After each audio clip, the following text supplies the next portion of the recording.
अस्सलाम वालेकुम dear listener, उम्मीद करती हूँ आप सब ठीक होंगे।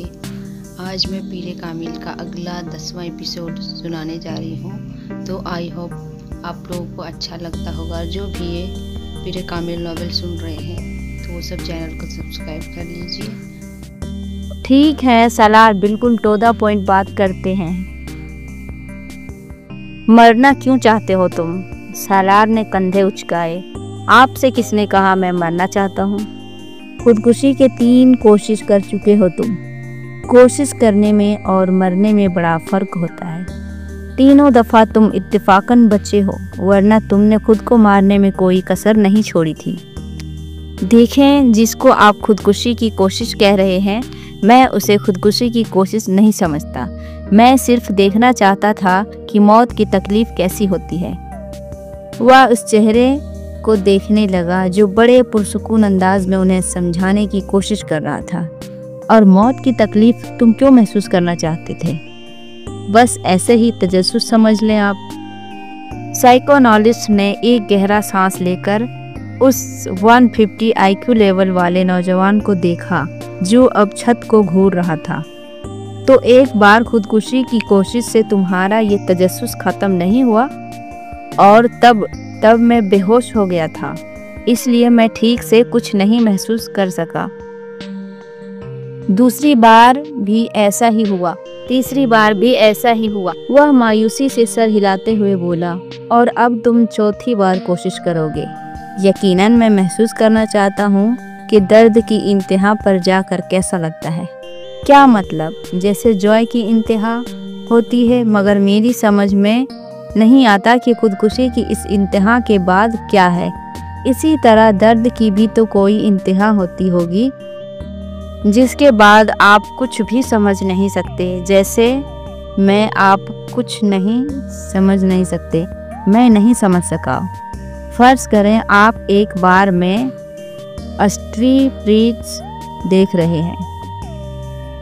बहुत तेज म्यूजिक बज रहा है। आप ड्रिंक कर रहे हैं। आपने कुछ ड्रिंक भी ली हुई है। आप नाच रहे हैं। फिर आहिस्ता आहिस्ता आप अपने होश और हवास खो देते हैं। आप स्टेसी सुरूर में हैं। कहाँ हैं? क्यों हैं? क्या कर रहे हैं? आपको कुछ भी पता नहीं, लेकिन आपको ये ज़रूर पता होता है कि आप जो कुछ भी कर रहे हैं वह आपको अच्छा लग रहा है। मैं जब बाहर छुट्टियां गुजारने जाता हूँ तो अपने कज़न्स के साथ ऐसे बार में जाता हूँ। मेरा प्रॉब्लम ये है कि उनकी हर तरह मैं मदहोश नहीं होता। I never get wild with Joy. मुझे उन चीज़ों से इतनी खुशी नहीं मिल पाती जितनी बाकी लोगों को मिलती है, और यही चीज़ मुझे मायूस करती है। मैंने सोचा कि अगर सुरूर की इंतहा पर नहीं पहुंच सकता तो शायद मैं दर्द की इंतहा पर पहुंच सकूं, लेकिन वह भी नहीं हो सका। वह खासा मायूस नज़र आ रहा था। तुम इस तरह की चीज़ों में वक्त ज़ाया क्यों करते हो? इतना शानदार एकेडमिक रिकॉर्ड है तुम्हारा। सालार ने इस बार इंतहाई बेजारी से उससे कहा, प्लीज़ प्लीज़ अब मेरी जहानियत की राग लगाना मत शुरू कीजिएगा। मुझे पता है मैं क्या हूँ। तंग आ गया हूँ मैं अपनी तारीफ़ें सुनते सुनते। उसके लहजे में तलखी थी। साइकोएनालिस्ट कुछ देर उसे देखता रहा। अपने लिए कोई गोल नहीं सेट करते तुम? अपने लिए कोई गोल क्यों नहीं सेट करते तुम? मैंने क्या किया है? क्या मुझे खुदकुशी की एक और कोशिश करनी है? मुकम्मल इत्मीनान था। क्या तुम्हें कोई डिप्रेशन है? Not at all. तो फिर मरना क्यों चाहते हो? एक गहरा सांस। क्या आपको एक बार फिर से बताना शुरू करूं कि मैं मरना क्यों चाहता हूं? मैं कुछ और करने की कोशिश कर रहा हूं। वह उकताया। बात घूम फिर कर फिर वहीं आ गई थी। साइकोएनालिस्ट कुछ देर सोचता रहा। क्या तुम ये सब किसी लड़की की वजह से कर रहे हो?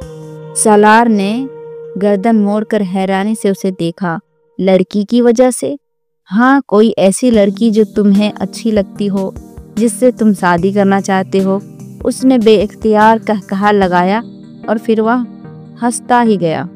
माय गॉड, आपका मतलब है कि किसी लड़की की मोहब्बत की वजह से मैं खुदकुशी? वह एक बार फिर बात अधूरी छोड़कर हंसने लगा। लड़की की मोहब्बत और खुदकुशी, क्या मजाक है। वह अब अपनी हंसी पर काबू पाने की कोशिश कर रहा था। साइकोनालिस्ट ने उस तरह के कई सेशन उसके साथ किए थे और हर बार नतीजा धाक के वही तीन बात रहा था। आप इसको तालीम के लिए बैरून मुल्क भिजवाने की बजाय यहीं रखें और इस पर बहुत ज़्यादा तोज़ा दें। हो सकता है ये तोज़ा हासिल करने के लिए ये सब करता हो। उसने कई माह के बाद सालार के माँ बाप को मशवरा दिया, जिसका नतीजा ये हुआ कि उसे बाहर भिजवाने के बजाय इस्लामाबाद के एक इदारे में एडमिशन दिलवा दिया गया। सिकंदर उस्मान को ये इत्मीनान था कि वह उसे अपने पास रखेंगे तो शायद वह दोबारा ऐसी हरकत ना करे। सालार ने उसके इस फैसले पर किसी रद्द अमल का इजहार नहीं किया, बिल्कुल इसी तरह जिस तरह उसने उनके इस फैसले पर किसी खुशी का इजहार नहीं किया था कि उसे बैरून मुल्क तालीम के लिए भिजवाया जाएगा। साइकोनालिस्ट के साथ आखिरी सेशन के बाद सिकंदर उस्मान उसे घर ले आए और उन्होंने तैयबा के साथ मिलकर उससे एक लंबी चौड़ी मीटिंग की। वह दोनों अपने बेडरूम में बिठाकर उसे उन तमाम आसाइशों के बारे में बताते रहे जो वह पिछले कई सालों में उसे फराहम करते रहे थे। उन्होंने उसे उन तौक़ात के बारे में भी बताया जो वह उससे रखते थे। उसे उन मोहब्बत भरे जज्बात से भी आगाह किया गया जो वह उसके लिए महसूस करते थे। वह बेतासुर चेहरे के साथ चिंगम चबाता बाप की बेचैनी और माँ के आंसू देखता रहा। गुफ्तगू के आखिर में सिकंदर उस्मान ने तकरीबन तंग आकर उससे कहा, तुम्हें किस चीज़ की कमी है? क्या है जो तुम्हारे पास नहीं है या जो तुम्हें चाहिए, मुझे बताओ। सालार सोच में पड़ गया। Sport car. अगले ही लम्हे उसने कहा, ठीक है, मैं तुम्हें स्पोर्ट कार बाहर से मंगवा देता हूँ, मगर दोबारा ऐसी कोई हरकत मत करना जो तुमने की है, ओके? सिकंदर उस्मान को कुछ इत्मीनान हुआ। सालार ने सर हिला दिया। तैयबा सिकंदर ने टिश्युओं से अपने आंसू साफ करते हुए जैसे सुकून का सांस लिया। वह कमरे से चला गया तो सिकंदर उस्मान ने सिगार सुलगाते हुए उनसे कहा, तैयबा, तुम्हें इस पर बहुत तोज़ा देनी पड़ेगी। अपनी एक्टिविटीज़ कुछ कम करो और कोशिश करो कि उसके साथ रोज़ाना कुछ वक्त गुजार सको। तैयबा ने सर हिलाया। वसीम ने इमामा को दूर से ही लॉन में बैठे देख लिया। वह कानों पर हेडफोन लगाए वॉकमैन पर कुछ सुन रही थी। वसीम दबे कदमों उसके पुश्त की जानिब से उसके अकब में गया और उसके पास जाकर उसने एकदम इमामा के कानों से हेडफोन के तार खींच लिए। इमामा ने बर्क रफ्तारी से वॉकमैन का स्टॉप का बटन दबाया। क्या सुना जा रहा है? यहाँ अकेले बैठे हो? वसीम ने बुलंद आवाज में कहते हुए हेडफोन को अपने कानों में ठूंस लिया, मगर तब तक इमामा कैसेट बंद कर चुकी थी। कुर्सी से उठकर खड़े होकर उसने हेडफोन को अपनी तरफ खींचते हुए वसीम से कहा, बदतमीजी की कोई हद होती है वसीम, बिहेव योरसेल्फ। उसका चेहरा गुस्से से सुर्ख हो गया था। वसीम ने हेडफोन के सिरों को नहीं छोड़ा। इमामा के गुस्से का उस पर कोई असर नहीं हुआ था। मैं सुनना चाहता हूँ तुम क्या सुन रही थी? उसमें बदतमीजी वाली क्या बात है? कैसेट को ऑन करो। इमामा ने कुछ झुंझलाते हुए हेडफोन को वॉकमैन से अलग कर दिया। मैं तुम्हारे सुनने के लिए वॉकमैन लेकर यहाँ नहीं बैठी। दफ़ा हो जाओ ये हेडफोन लेकर। वह एक बार फिर अपनी कुर्सी पर बैठ गई। उसने वॉकमैन को बड़ी मजबूती के साथ अपने हाथ में जकड़ा हुआ था। वसीम को लगा जैसे वह कुछ घबराई हुई है, मगर वह घबराएगी क्यों? वसीम ने सोचा और उस ख्याल को जहन से झटकते हुए सामने वाली कुर्सी पर जाकर बैठ गया। हेडफोन को उसने मेज़ पर रख दिया। ये लो, अपना गुस्सा ख़त्म करो। वापस कर रहा हूँ मैं। तुम सुनो जो भी सुन रही हो। उसने बड़े सताज़ोयाना अंदाज में हाथ उठाते हुए कहा, नहीं, अब मुझे नहीं सुनना कुछ। तुम हेडफोन रखो अपने पास। इमामा ने हेडफोन की तरफ हाथ नहीं बढ़ाया। वैसे तुम सुन क्या रही थी? क्या सुना जा सकता है? इमामा ने उसी के अंदाज में कहा। गज़लें सुन रही होगी, वसीम ने ख्याल जाहिर किया। तुम्हें पता है वसीम, तुम में बहुत सारी आदतें बूढ़ी औरतों वाली हैं। मसलन बाल की खाल उतारना और दूसरों की जासूसी करते फिरना और शर्मिंदा भी ना होना। और तुम्हें ये पता है कि तुम आहिस्ता आहिस्ता कितनी खुदगर्ज होती जा रही हो। वसीम ने तरकीब बतरकी जवाब देते हुए कहा। मामा ने उसकी बात पर बुरा नहीं माना। अच्छा, तुम्हें पता चल गया कि मैं खुदगर्ज हूँ। इस बार उसने मुस्कुराते हुए कहा। हालांकि तुम जैसे बेवकूफ़ों में ये सोच भी नहीं सकती थी कि ये नतीजा अखज़ कर लोगे। तुम अगर मुझे शर्मिंदा करने की कोशिश कर रही हो तो मत करो, मैं शर्मिंदा नहीं होऊंगा। वसीम ने ढिठाई का मुजाहरा करते हुए कहा। फिर भी ऐसे कामों की कोशिश तो हर एक पर फर्ज होती है। आज तुम्हारी ज़ुबान कुछ ज़्यादा चल रही है। वसीम ने उसे गौर से देखते हुए कहा। हो सकता है नहीं, ऐसा ही है। चलो अच्छा है। वह चुप। शाह का रोज़ा तो तोड़ दिया। चुप, शाह का रोज़ा तो तोड़ दिया तुमने, जो इस्लामाबाद आने पर तुम रख लेती हो।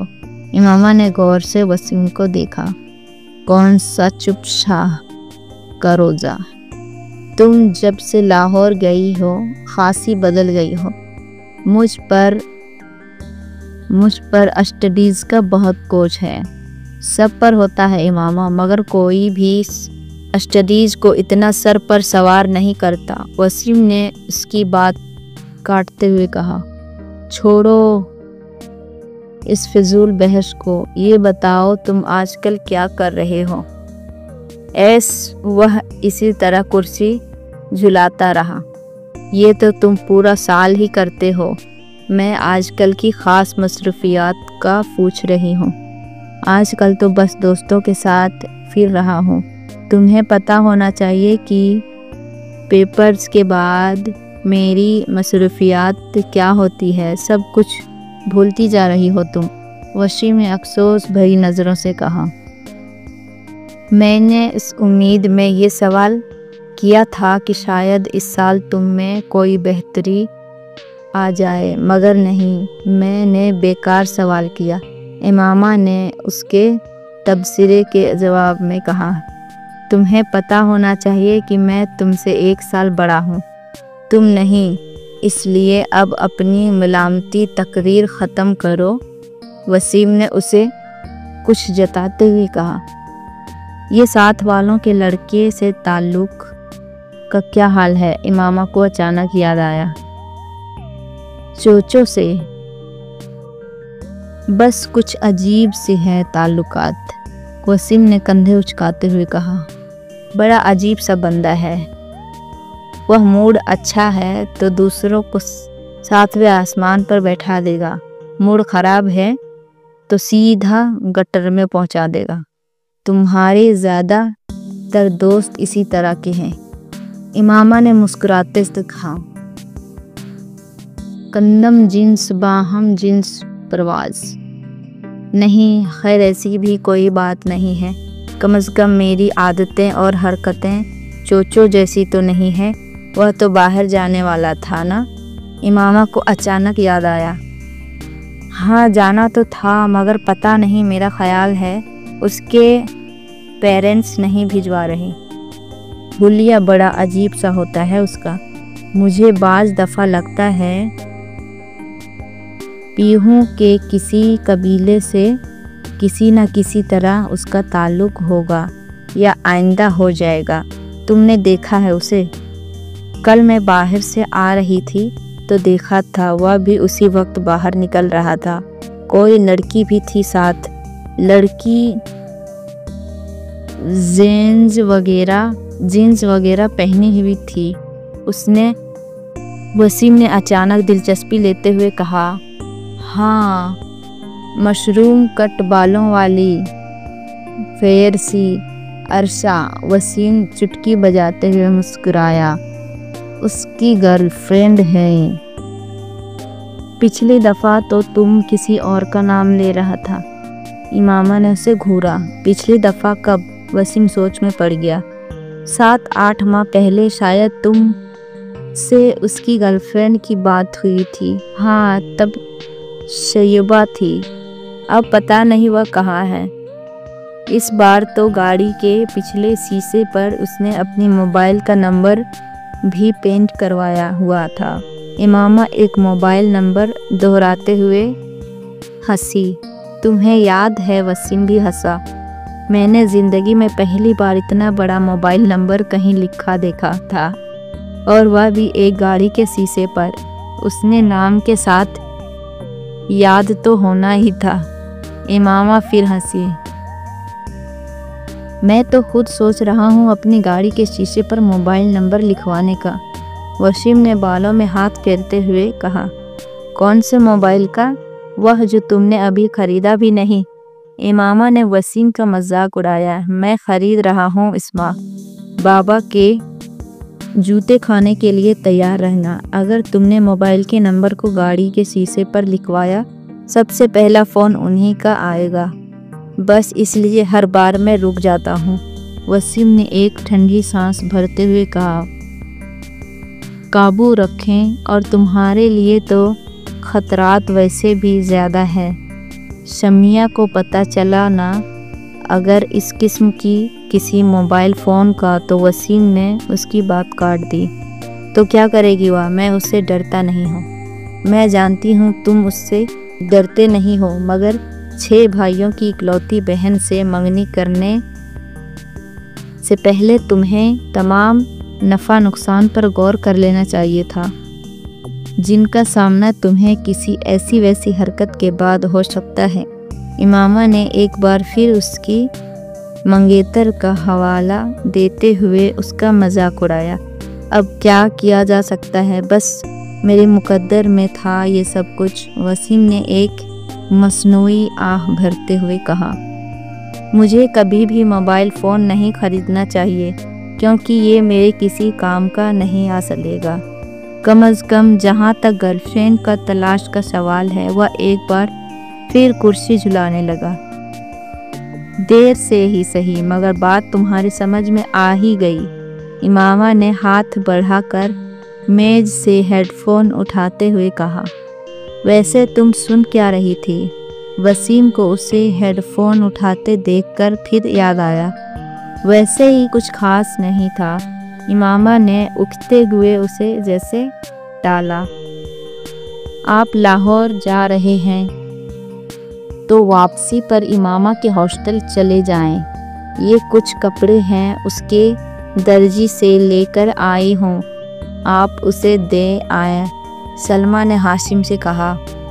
भाई मैं बड़ा मसरूफ़ होऊंगा लाहौर में, कहाँ आता जाता फिरूंगा उसके हॉस्टल।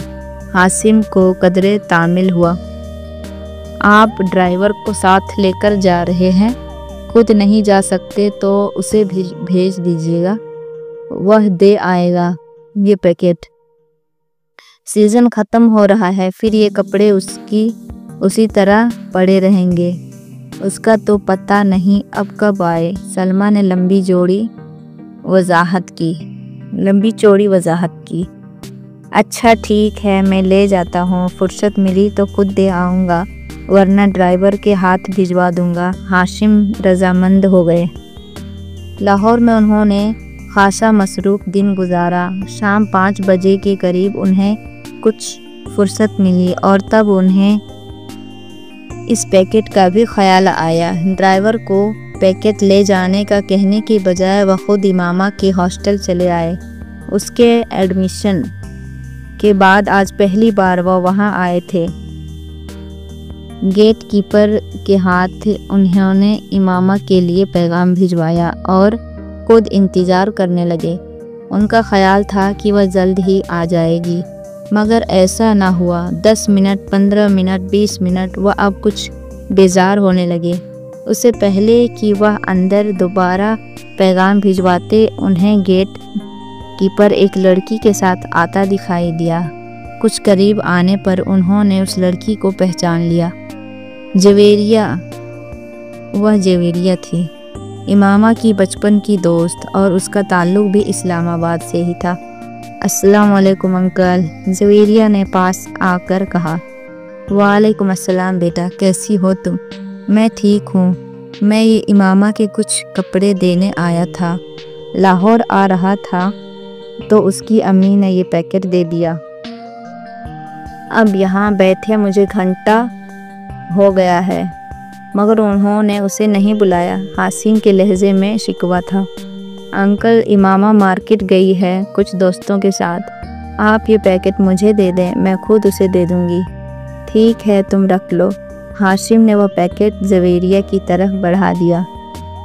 रस्मी अलैक्सलेक के बाद वह वापस मुड़ गए। जवेरिया भी पैकेट पकड़ हॉस्टल की तरफ चली गई, मगर अब उसके चेहरे पर मौजूद मुस्कुराहट गायब हो चुकी थी। कोई भी उस वक्त उसके चेहरे पर परेशानी को वाज़ह तौर पर भाप सकता था। हॉस्टल के अंदर आते ही वार्डन से उसका सामना हो गया, जो सामने ही खड़ी थे। जवेरिया के चेहरे पर एक बार फिर मुस्कुराहट आ गई। बात हुई तुम्हारी उसके वालिद से? वार्डन ने उसे देखते ही उसकी तरफ बढ़ते हुए कहा। जी बात हुई, परेशानी वाली कोई मसला नहीं है। वह इस्लामाबाद में अपनी घर पर ही है। उसके वालिद ये पैकेट लेकर आए थे। मेरे घर वालों ने मेरे कुछ कपड़े भिजवाए थे। अंकल लाहौर आ रहे थे तो इमामा ने कहा कि वह ले जाएं। अंकल ने गलती से यहाँ आखिर मेरा नाम लेने के बजाय इमामा का नाम ले दिया। जवेरिया ने एक ही सांस में कई झूठ रवानी से बोले। आज का इतना ही। Thanks for listening. और जो नया है चैनल को सब्सक्राइब कर दीजिए और बेल आइकन को प्रेस कीजिए ताकि हमारे वीडियो का नोटिफिकेशन आपको मिले। And keep watching guys, stay connected. Thanks for watching, bye bye.